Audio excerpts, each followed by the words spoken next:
Hello viewers, in this video I am going to talk about Wasiyat will under Muslim law. So let's start the explanation from Muslim law relating to Wasiyat. So Wasiyat is a Islamic term which is used for will under Muslim law. So in this video we are going to see that what is the concept of Wasiyat, what are the essentials provided by Muslim law, and what is the important restriction, limitation provided for the will under Muslim law. Now, will is a wasiyat. As we know, logically it is a desire of the person, and that desire is relating to the property. Now, when person dies, leaving behind property, he may write will or he may not write will. But when he dies with leaving behind the property. If he has written will, in that case, the object of will is executed. That means wish and the will of the person will be executed. This legally this means that the person who is mentioned in the will, he will be entitled to the property. So what was the wish of the person? According to the wish of the person, property is distributed to the beneficiary. So this distribution of property according to the will of the person is called as testamentary disposition.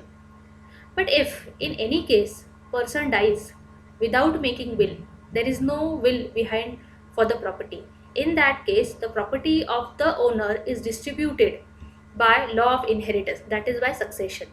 So there are two modes of distribution of property. One is the testamentary disposition and the other is intestate succession.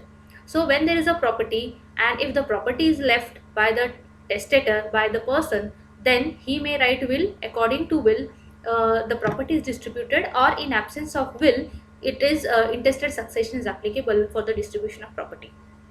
So in this slide we have seen that will is specifically related to the property and it is the wish of the owner who has created.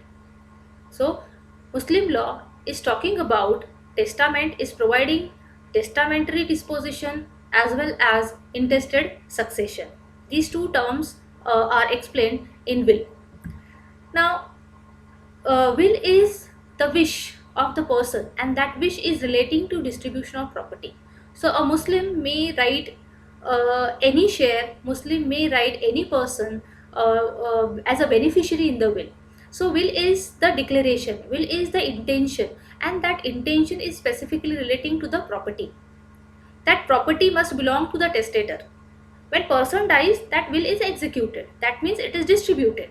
So property will be distributed to the person who is mentioned in the will as a beneficiary. So will is what? It is a document over which the wish is written. It is an instrument. It is a document. So it signifies the desire of the person for the distribution of property, and that too after death. So Indian Succession Act has specifically defined the term will under section 2H of this act. Now why will is created? What is the main object in Muslim law in wasiyat? Now viewers, you have to know first point that the will cannot be created over entire property. According to Muslim law, wasiyat cannot be created over 100% of property, because Muslim law says that if we are transferring entire property to the stranger, in that case nothing will be left for the legal heirs. So Muslim law has specifically demarcated the share for the will, that is 1/3 and 2/3 always kept for the legal heirs. This rule has to be followed by every Muslim. Now when will is created over 1/3 of a property where any person can be included, here one thing is clear, that legal heir cannot include in the will. So to provide maintenance, to provide help to a person who is not included in the law of inheritance, in the list of inheritance. So to protect legal heirs, 2/3 share is kept. To protect the stranger or any person for maintenance, 1/3 share is preserved. So object of will is of course to help to the person who will not be entitled in list of succession. So Muslim law has balanced this rule of 1/3 by will and rule of 2/3 by inheritance. So in will, certain legal terms are included, that is testator. Testator means a person who writes will. The person who is the owner of property, he himself, when writes a will over his property, that person is called as legator, because legacy is created in favor of a beneficiary. So testator and legator, they are same. So person who creates will is called testator. The person who is beneficiary in the will, that is legatee. The person who is accepting the share by will according to the will, that person is called legatee. And the property over which will is created, the share over which will is created, is called legacy. So subject of a will is called legacy. The property which is to be distributed among the beneficiaries is called legacy.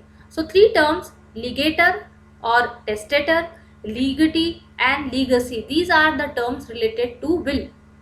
Now if a person has appointed, if a owner is appointing a stranger to execute the will, showing the intention that this share specifically must be transferred to a particular X person, A person. So executor will be appointed who will execute the will after the death of testator. So testator may appoint executor to execute the will in accordance with the content of the will, and that person is called as executor.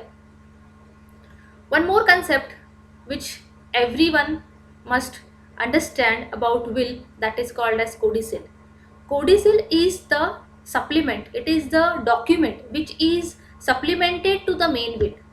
So if will is written that a particular house has been transferred to X, but it is not written that which house of which place, because if there may be house at Pune, house at Mumbai. So if testator forgot to mention the place for the house, in that case he can change or he can explain in the codicil that he is specifically transferring the house of Mumbai to beneficiary.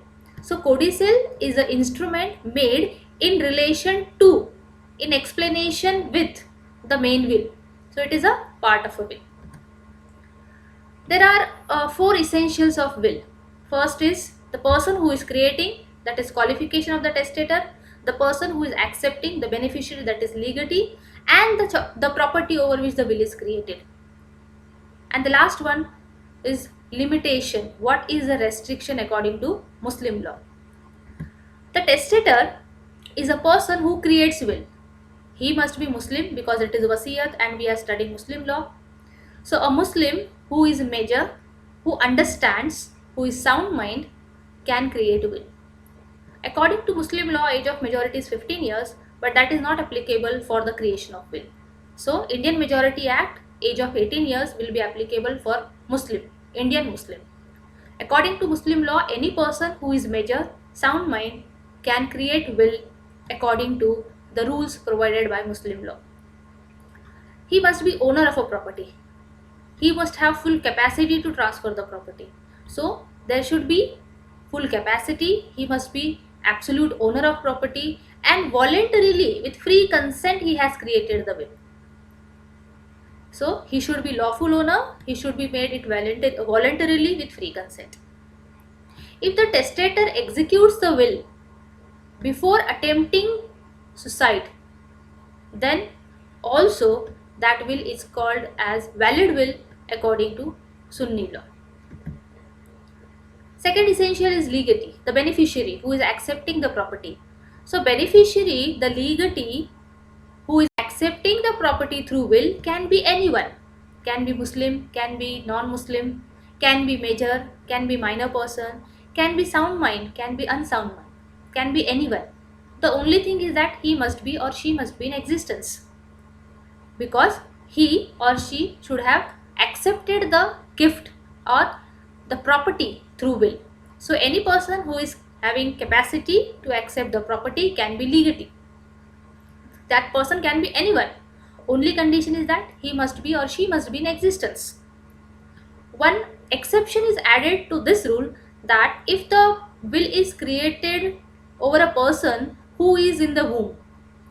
So Muslim law says that will can be created, but condition is that that child must be born within 6 months from the death of testator.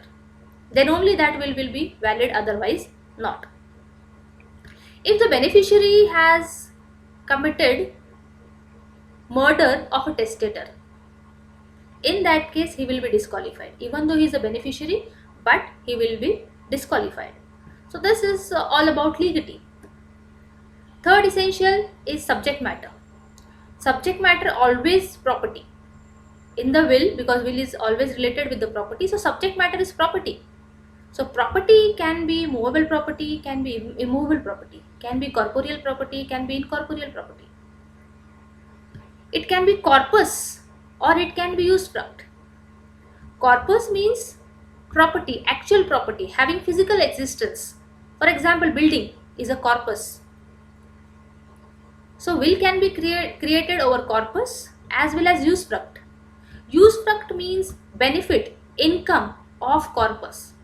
For example, building is a corpus, but the rent which is coming with the help of that building is a usufruct. So will can be created over the main property as well as over the income of that property. The only condition is that the property must be in existence. So when the testator writes a will, the property must be in existence, and when person dies, of course that person, the property must be in existence. So subject of the will is property. The last important point, essential of wasiyat, is limitation. There are two important limitations imposed by Muslim law. One is limitation on the heirs. The second one, limitation on the property, the share. The first is limitation on the bequest to the heirs. That means legal heirs cannot be beneficiary in the will, because 1/3 is kept for the strangers, anyone who is not included in the legal heirs list, and 2/3 always kept for the legal heirs according to law of succession. So restriction is that legal heirs cannot be beneficiary in the will. Second restriction on the share, transferable share. Muslim law says that a Muslim cannot dispose of his property, entire property, or it cannot dispose more than 1/3 of his property. So even though he is the owner, he cannot dispose more than 1/3, and this is a strict rule. So Muslim law says that a Muslim cannot dispose of more than 1/3 part of his property. This is the rule. Exception to this rule is that if there are no legal heirs in order to claim out of 2/3 property, then entire property can be disposed by will. Second exception, if the consent, all the legal heirs, they have given consent to dispose the entire property without keeping 2/3 share, then entire property can be disposed by will. So this was all about will, wasiyat under Muslim law. Thank you.